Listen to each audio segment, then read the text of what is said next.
నమస్తే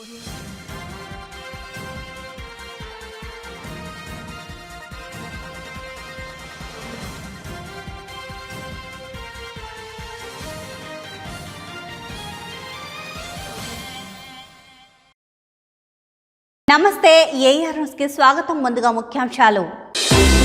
supreme court chief justice గా ప్రమాణ స్వీకారం చేసిన justice Chandrachud. Teacher eligibility test hall ticket పై నటి సన్నీ లియోన్ న్యూడ్ ఫోటో విచారణకు ఆదేశించిన సర్కార్. హిమాచల్ ప్రదేశ్ లో ముగింపునకు చేరుకున్న ఎన్నికల ప్రచారం. ప్రధాని నరేంద్ర మోదీ. మంత్రి గుంగల కమలాకర్ ఇంట్లో ఐటీ ఈడీ సోదాలు. వార్తల్లోని వివరాల్లోకి వెళితే, సుప్రీంకోర్టు 50వ ప్రధాన న్యాయమూర్తిగా జస్టిస్ ధనంజయ యశ్వంత్ చంద్రచూడ్ ప్రమాణ స్వీకారం చేశారు. ఇవాళ రాష్ట్రపతి భవన్లో రాష్ట్రపతి ముర్ము ఆయన చేత ప్రమాణ స్వీకారం చేయించారు. సీజేఐగా 2 ఏళ్ల పాటు ఆయన విధులు నిర్వర్తించనున్నారు. 2024 నవంబర్ 10వ తేదీ వరకు ఆయన సీజేఐగా కొనసాగుతారు. జస్టిస్ చంద్రచూడ్ 1959 నవంబర్ 11న జన్మించారు. 1979లో ఢిల్లీలోని సెయింట్ స్టీఫెన్స్ కాలేజ్లో ఆయన గ్రాడ్యుయేషన్ పూర్తి చేశారు. 1982లో ఢిల్లీ యూనివర్సిటీ నుంచే ఎల్ఎల్బి పూర్తి చేశారు. 1983లో హార్వర్డ్ యూనివర్సిటీలో ఎల్ఎల్ఎం చేశారు. 1986లో హార్వర్డ్ నుంచే జ్యూరిడికల్ సైన్సెస్లో డాక్టర్ పట్టా పొందారు. 44 ఏళ్ల క్రితం సీజేఐగా డి.వై. చంద్రచూడ్ తండ్రి జస్టిస్ వైవి చంద్రచూడ్ కూడా భారత ప్రధాన న్యాయమూర్తిగా చేశారు. జస్టిస్ వైవి చంద్రచూడ్ అత్యధికంగా 7 ఏళ్ల పాటు సీజేఐగా పనిచేశారు. 1998 నుంచి 2000 వరకు అదనపు సొలిసిటర్ జనరల్గా జస్టిస్ చంద్రచూడ్ చేశారు. 1998లో బాంబే హైకోర్టులో ఆయన సీనియర్ అడ్వకేట్గా నమోదయ్యారు.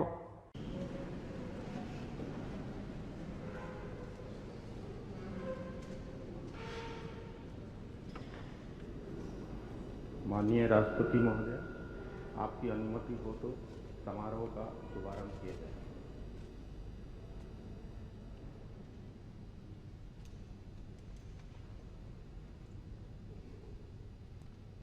भारत के मुख्य न्यायमूर्ति डॉक्टर धनंजय यशवंत चंद्रचूड।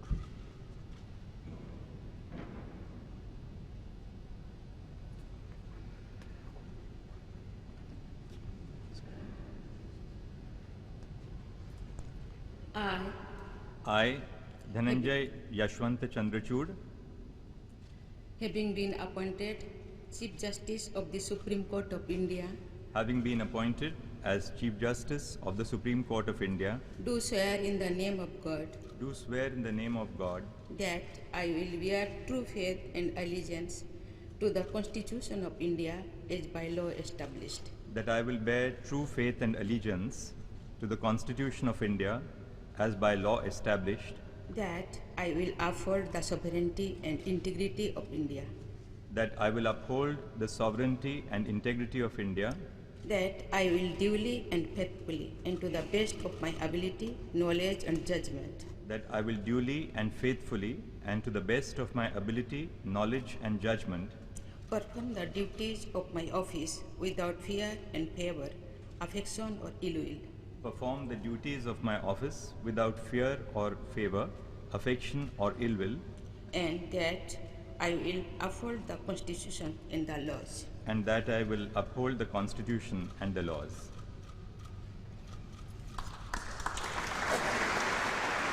పరీక్ష రాయడానికి వెళ్లిన ఓ అభ్యర్థి అడ్మిట్ కార్డుపై బాలీవుడ్ నటి సన్నీ లియోన్ అడల్ట్ చిత్రాన్ని ముద్రించారు. ఇప్పుడు ఈ అడ్మిట్ స్క్రీన్ షాట్ సోషల్ మీడియాలో వైరల్ అవుతోంది.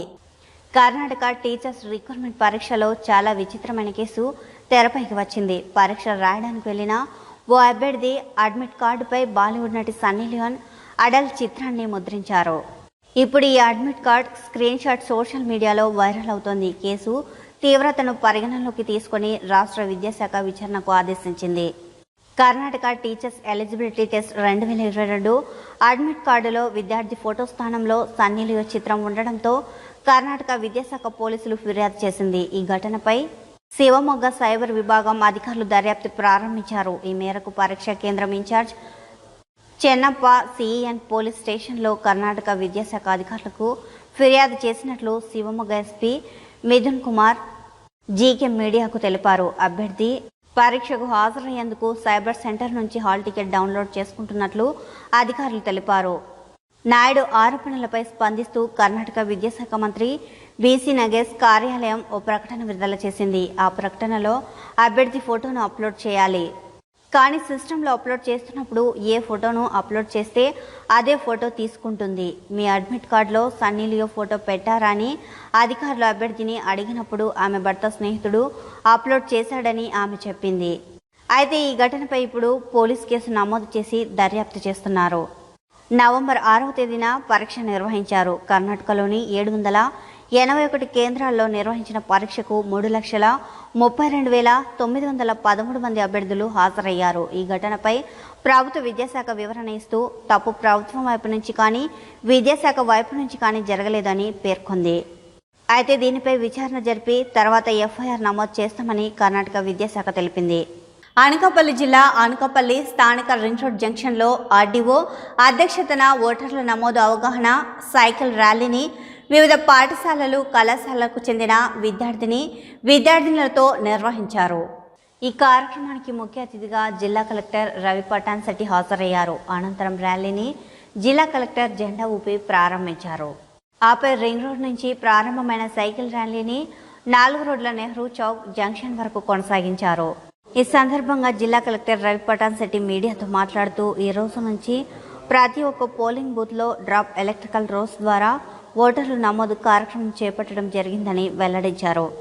ఇప్పటికే డ్రాప్ ఎలక్ట్రికల్ రోల్స్ ద్వారా జిల్లాలో 12,68,900 మంది తమ ఓటును నమోదు చేసుకోవడం జరిగిందని పేర్కొన్నారు.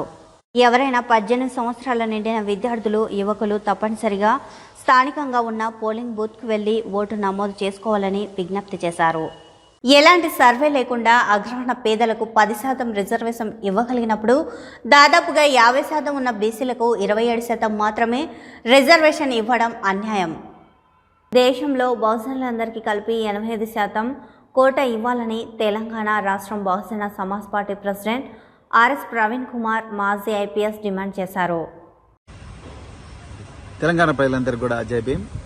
నిన్న మీరందరూ చూసే ఉంటారు, ఈ కేంద్రంలో ఉండే బీజేపీ ప్రభుత్వం అగ్రవర్ణాల్లో ఉండే పేదలకు అంటే ఎకనామికల్లీ వీకర్ సెక్షన్స్కు ఇచ్చిన 10% రిజర్వేషన్ కోటాను సుప్రీంకోర్టు సమర్థించింది. సో మిత్రులారా, ఈరోజు నేను ఏం డిమాండ్ చేస్తున్నా అంటే, ఈ ఎకనామికల్లీ వీకర్ సెక్షన్స్కు ఇచ్చిన 10% రిజర్వేషన్ వల్ల ఇందిరా సహాని జడ్జిమెంట్లో ఏదైతే 50% సీలింగ్ ఉండిందో, అంటే రిజర్వేషన్లో 50% ఉండాలని సీలింగ్ అవుతుంది, ఇప్పుడు 60% పోయింది. కానీ నేనేం డిమాండ్ చేస్తున్నా అంటే, మరి బీసీలు ఈ దేశంలో 50% ఉన్నారు, వాళ్ళకి కేవలం 27% ఇస్తున్నారు. ఎస్సీలు ఒక్కొక్క రాష్ట్రంలో ఒక్కొక్కలాగా ఉన్నారు, దాదాపు 18 నుంచి 30% వాళ్ళకు ఉన్నారు. తర్వాత గిరిజనులు మరి ఒక్కొక్క రాష్ట్రంలో ఒక్కొక్కలాగా ఉన్నారు, వాళ్ళకి కేవలం 7.5% ఇస్తున్నారు. మైనారిటీలు మరి 10% ఉన్నారు ఈ దేశంలో, క్రైస్తవ, జైను, తర్వాత ముస్లిం మైనారిటీలు, వాళ్ళకు ఒక్కొక్క రాష్ట్రం రిజర్వేషన్లలో ఒక రాష్ట్రంలో కేవలం 4% ఉన్నది. అందుకొరకు ఈ సీలింగ్ ఏదైతే ఉందో, ఈ సీలింగ్ను 60% కాదు 80% పెంచి బీసీలు, ముఖ్యంగా బీసీల జనాభా కుల గణన జరిపి వాళ్ళకు కూడా మరి 27 నుంచి 50% వరకు కూడా రిజర్వేషన్ ఇవ్వాలి. ఎస్సీల సంఖ్య పెరిగింది, వాళ్ళకు కూడా 15% నుంచి 18 నుంచి 20% తీసుకుపోవాలి. గిరిజనులకు కూడా 7.5 నుంచి 10% తీసుకుపోవాలి. మొత్తంగా 85% మరి సీలింగ్ పెడితేనే ఈ దేశంలో సామాజిక న్యాయం వస్తుంది. దీనికోసం మరి బహుజన సమాజ్ పార్టీ ముందుండి పోరాడుతుందని చెప్పేసి కూడా నేను తెలంగాణ ప్రజలకు చెప్తున్నా. అదేవిధంగా మరి ఏ బీజేపీ అయితే ఈ రోజు తెలంగాణలో గ్రామ గ్రామానికి వచ్చి ఓట్లు అడుక్కుంటుందో, దానికి ఏమాత్రం చిత్తశుద్దున్నా ఈ జనాభా కులగణన జరిపి, బీసీ జనాభా కులగణన జరిపి మరి బీసీ రిజర్వేషన్ 27 నుంచి 50%కు తీసుకురావాల్సిందిగా నేను డిమాండ్ చేస్తున్నా. అప్పటి వరకు ఈ బీజేపీ పార్టీని మరి గ్రామాల్లోకి రానివద్దని చెప్పేసి కూడా తెలంగాణ ప్రజలకు నేను పిలిపిస్తున్నా. అదేవిధంగా మరి అన్ని పార్టీలు కూడా ఈ బీసీ రిజర్వేషన్ 27% నుంచి 50%, మిగతా రిజర్వేషన్లు అన్ని కూడా కోటాను 60% నుంచి 80% పెంచే విధంగా పోరాడాలని చెప్పేసి కూడా నేను ఈ సందర్భంగా మద్దతు కోరుకుంటూ తెలంగాణ ప్రజలకు వినిపిస్తున్నా. మీ అందరికి మరొక్కసారి జై భీమ్, మరి ధన్యవాదాలు. వనపర్తి జిల్లా రైతన్నకు మద్దతుగా ప్రతి గ్రామంలో ధాన్యం కొనుగోలు కేంద్రాలు ఏర్పాటు చేసినట్లు దేవరకద్ర నియోజకవర్గ ఎమ్మెల్యే ఆళ్ల వెంకటేశ్వరరెడ్డి అన్నారు. దేవరకద్ర నియోజకవర్గంలోని కొత్తకోట మండలం కేంద్రంలో ప్రాథమిక వ్యవసాయ సహకార పరపతి సంఘం ఆధ్వర్యంలో వరి ధాన్యం కొనుగోలు కేంద్రాన్ని ఎమ్మెల్యే ఆళ్ల వెంకటేశ్వరరెడ్డి ప్రారంభించారు. ఈ సందర్భంగా ఎమ్మెల్యే ఆళ్ల వెంకటేశ్వరరెడ్డి మాట్లాడుతూ రైతులకు ప్రభుత్వం పంటకు పెట్టుబడి నుంచి ధాన్యం కొనుగోలు చేసే వరకు అండగా ఉంటుందన్నారు. రైతులు ధాన్యాన్ని ప్రైవేట్ దళారులకు అమ్మి మోసపోకుండా ప్రభుత్వం ఏర్పాటు చేసిన కొనుగోలు కేంద్రంలోనే విక్రయించాలన్నారు. ఈ కార్యక్రమంలో స్థానిక ప్రజా ప్రతినిధులు మరియు అధికారులు పాల్గొన్నారు. వనపర్తి జిల్లా కొత్తకోట మున్సిపాలిటీ కేంద్రంలో గల క్యూఆర్ ఫంక్షన్ హాల్ యజమాని కదీర్ వాళ్ళ అమ్మ అనారోగ్యంతో మరణించడంతో పార్థివ దేహానికి నివాళులు అర్పించి వారి కుటుంబ సభ్యులను కలిసి పరామర్శించి ప్రగాఢ సానుభూతి వ్యక్తం చేసి సంతాపం తెలియజేసిన ఎమ్మెల్యే ఆళ్ల వెంకటేశ్వరరెడ్డి. జాతీయ స్థాయి కరాటే పోటీలలో ప్రతిభ చాటిన కొత్తకోట విద్యార్థులు. ఇటీవల 15వ జాతీయ స్థాయి కరాటే పోటీలు మక్తల్లో జరిగింది. ఈ పోటీలలో కొత్తకోటకు చెందిన గాడ్స్ ఆఫ్ వారియర్స్ షాటీఖాన్ కరాటే విద్యార్థులు ఈ పోటీల్లో ప్రతిభ చాటారు. వారికి ఈరోజు కొత్తకోటలోని ఎంపీడీఓ ఆఫీస్లో వారికి మెడల్స్ మరియు సర్టిఫికెట్లను అందజేసిన దేవరకద్ర నియోజకవర్గ ఎమ్మెల్యే ఆళ్ల వెంకటేశ్వరరెడ్డి. వనపర్తి జిల్లా కొత్తకోట మున్సిపాలిటీ కేంద్రంలో 13వ వార్డు కౌన్సిలర్ రామ్మోహన్ రెడ్డి వాళ్ళమ్మ పుచ్చల మనమ్మ గారు అనారోగ్యంతో మరణించడంతో పార్థివ దేహానికి నివాళులు అర్పించి వారి కుటుంబ సభ్యులను కలిసి పరామర్శించి ప్రగాఢ సానుభూతి వ్యక్తం చేసి సంతాపం తెలియజేసిన ఎమ్మెల్యే ఆళ్ల వెంకటేశ్వరరెడ్డి. ఇచ్చాపురం పట్టణంలోని శ్రీ రామలింగేశ్వర స్వామి ఆలయంలో నూతనంగా నిర్మించిన వాష్రూమ్స్ బ్లాక్ను మున్సిపల్ చైర్పర్సన్ పిలక రాజ్యలక్ష్మి, వైస్ చైర్పర్సన్ స్వర్ణమణి ప్రారంభించారు. రామలింగేశ్వర స్వామి ఆలయ అభివృద్ధి కమిటీ చైర్మన్ పాక తులసిదాస్ రెడ్డి తన కుటుంబ సభ్యులతో కలిసి తన తండ్రి చిన్నయ్య రెడ్డి జ్ఞాపకార్థం ఆలయ ఆవరణలో వీటిని నిర్మించారు. ఈ సందర్భంగా తులసిదాస్ రెడ్డిని చైర్పర్సన్, వైస్ చైర్పర్సన్, ఇతరులు అభినందించారు. ఈ కార్యక్రమంలో కౌన్సిలర్లు ప్రదీప్ కుమార్, జగన్, ప్రకాష్ పట్నాయక్, అభివృద్ధి కమిటీ సెక్రటరీ గుజ్జు కూర్మారావు, పాక యాదవ్ రెడ్డి, పాక ఉమాపతి, ఎన్ వెంకటరెడ్డి, లక్ష్మణ్ రెడ్డి, నీలాద్రి, హరికృష్ణ, నారాయణ, కృష్ణారావు, సోమేష్, కృష్ణారావు, శ్రీనివాస్, గోపి, తులసయ్య, దొరబాబు, గున్నయ్య తదితరులు పాల్గొన్నారు. చెప్తూ శుభాకాంక్షలు కూడా నేను చెప్తున్నాను. ఎందుకంటే ఈరోజు మన ఇచ్చాపురంలో చూసుకుంటే చాలా దగ్గరలో ఈ గుడి అనేది అన్ని దగ్గరలో కూడా ఏదో ఒక రకంగా అభివృద్ధి చెందుతుంది. అంటే దేవుడి కోసం కదా నేను ₹1 వేయాలని కొంతమంది వేస్తూ సొంతంగా వచ్చి డెవలప్ చేసుకుంటున్నారు. అభివృద్ధి అయితే అవుతుంది. కానీ అక్కడికి వచ్చిన భక్తుల గురించి చాలా మంది ఎవరు కూడా గుర్తించట్లేదు.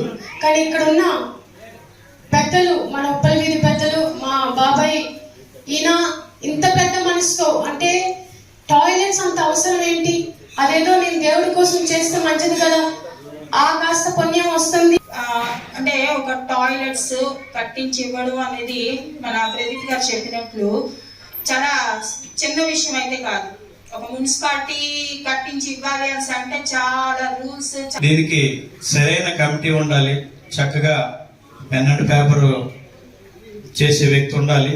అఫ్కోర్స్ ఈ రోజు మనం ఎలాగో మనం అంతా అనుకున్నాం కాబట్టి వీటి మీద ఖచ్చితంగా దృష్టి పెట్టి మనం వీటిని ఫాలో అవుతాం. మీకు సభాముఖంగా మాటిస్తున్నాం. శ్రీకాకుళం జిల్లా ఇచ్చాపురం నియోజకవర్గంలోని రైతులు ఎదుర్కొంటున్న సమస్యలను పరిష్కరించాలని, వారికి సాగునీరు అందించే ప్రాజెక్టుల అభివృద్ధిపై దృష్టి సాధించాలని ఇచ్చాపురం నియోజకవర్గ రైతు development democratic forum convener JVS Prasadarao media సమావేశంలో డిమాండ్ చేశారు.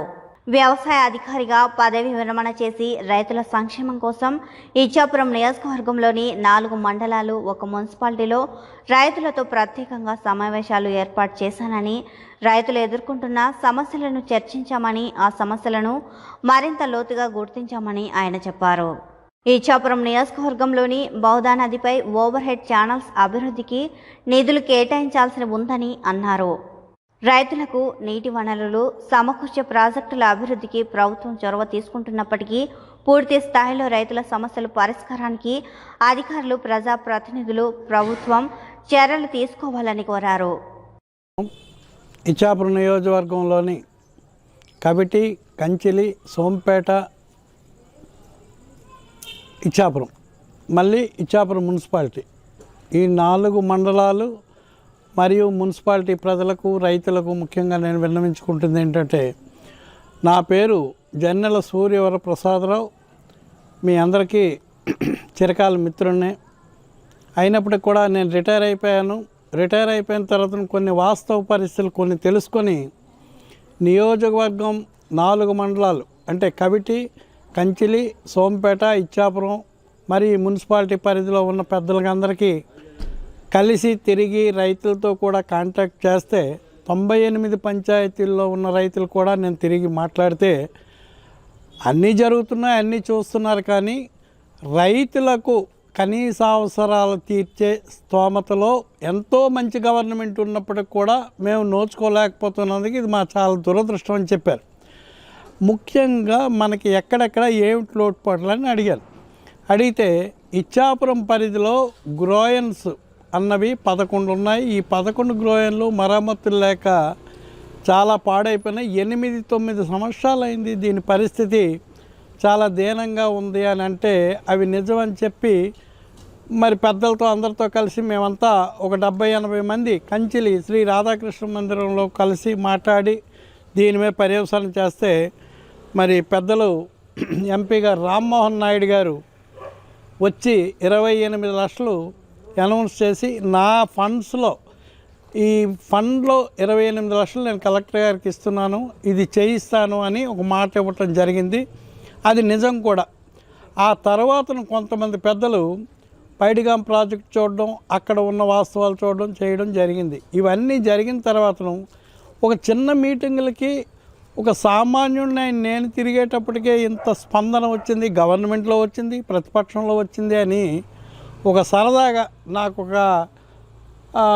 జిజ్ఞాస కలిగింది. ఏంటి అంటే మనం రైతులందరి దగ్గరికి వెళ్ళి కొంచెం చెప్తే రైతులందరూ స్పందిస్తే ఇక్కడ రైతులకు కావాల్సిన మన పైడిగం ప్రాజెక్టు విషయంలో కానీ, గంగాసాగర్ కానీ, సీతాసాగర్ కానీ ఇవన్నిటి విషయంలో కూడాను చేస్తూ మనకి 11 గ్రాయింట్స్ కూడాను సరైన పందాలో ఉండి రైతులకు చాలా అవసరమైనటువంటి ఈ నీటి వినియోగం అలాగే రెగ్యులేటరీ సిస్టమ్ కూడా తెస్తే చాలా బాగుంటుంది.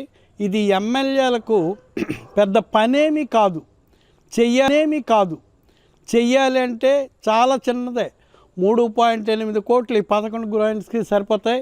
అక్కడ బారువా గ్రోయిన్ ప్రత్యేకంగా అక్కడ ఒకటి ఉంది, దానికి కావాల్సింది 25 లక్షలు. 25 లక్షలు ఈ 3.8 అంటే 4.5 కోట్లతో ఎన్నో అయిపోతాయి. కొన్ని నియోజకవర్గాలకి, కొన్ని జిల్లాలకి, కొన్ని పరిధుల్లోనైతే 1000 కోట్లు ఖర్చు పెడుతున్నారు. ఈ నియోజకవర్గ పరిధిలో ఏ ఎమ్మెల్యే గారికి స్పందన లేక, వారు చూడక, చెయ్యక ఇలాగింత నిస్తేజంగా ఉన్నారు. రైతుల విషయంలో రైతే రాజు అంటారు, రైతు వెన్నెముక అంటాడు. వెన్నెముక తోస్తున్నామో, రైతును కూలీలాగా చూస్తున్నామో, ఇవన్నీ మీరందరూ ఒకసారి పరిశీలించుకోండి. దిగువ స్థాయి నుండి మీద స్థాయి వరకు ఒకసారి ఆలోచనలు పెట్టి సరైన నిర్ణయం తీసుకుంటారని మీకు చెప్తూ సెలవు తీసుకున్నాను. నమస్తే.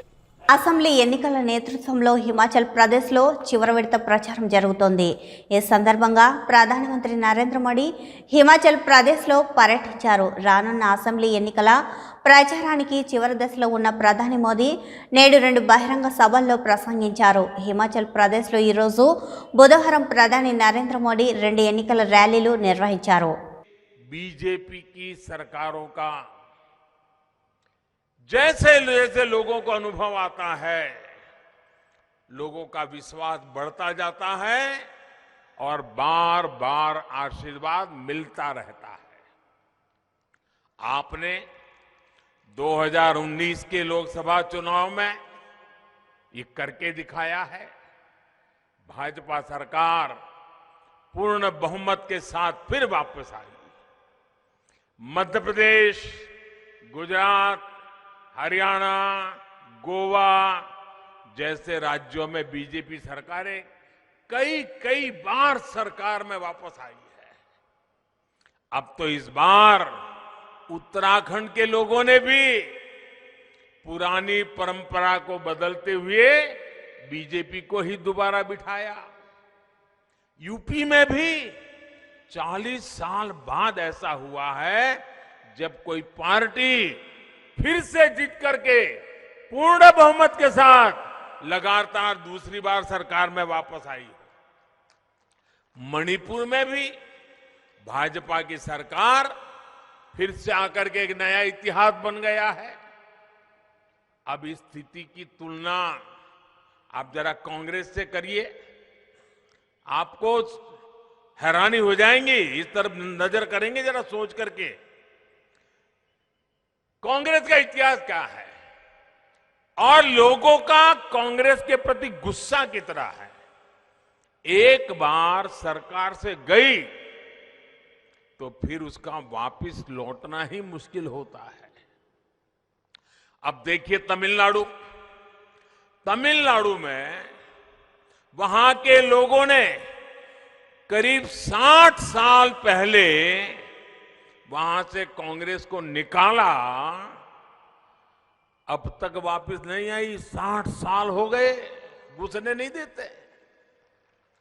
ये पश्चिम बंगाल देखिए, त्रिपुरा देखिए, वहां के लोगों ने 50 साल हो गए कांग्रेस को हटाया। 50 साल पहले 50 साल में पैर नहीं रखने दिया उनको।